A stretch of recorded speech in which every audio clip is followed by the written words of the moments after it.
ડિરેક્ટરની ચૂંટણીમાં વિવાદ બાદ દિલીપ સંઘાણીની પ્રતિક્રિયા સામે આવી રહી છે। મેન્ડેટ પ્રથાના વિવાદના મામલે આપ્યું હતું તેમણે નિવેદન। સહકારી સંસ્થાના પ્રશ્નોને લઈને હું મુખ્યપ્રધાન સાથે ચર્ચા કરીશ, આ કહેવું છે દિલીપ સંઘાણીનું। સહકારી સંસ્થાઓ માટે જે ગાઈડલાઈનનું પાલન થવું જોઈએ, ગુજરાતમાં પણ ગાઈડલાઈનનું પાલન થવું જોઈએ।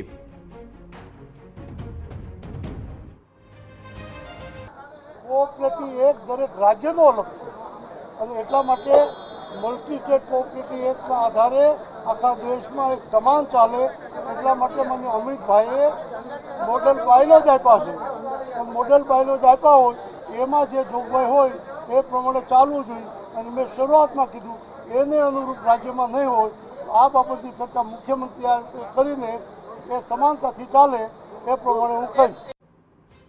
તો દિલીપ સંઘાણીએ ટકોર પણ કરી હતી કે સામાજિક સંસ્થાઓના વડાઓએ મર્યાદામાં રહીને જ કામ કરવું જોઈએ। સામાજિક સંસ્થાઓએ જ્ઞાત, જાત, ધર્મ, સંપ્રદાય, પક્ષથી ઉપર ઉઠીને જ સેવા કરવી જોઈએ। બાળપણથી જ્ઞાતિ, જાતિ, કોમ, પક્ષાપક્ષીથી પર થઈને સામાજિક સેવામાં હું કામ કરતો હોઉં છું। રાજકારણમાં એટલી ચૂંટણીઓ લડ્યો, મેં ક્યારેક જ્ઞાતિવાદના આધારે મત માગ્યા નથી, એમાં હું વિશ્વાસ કરતો નથી।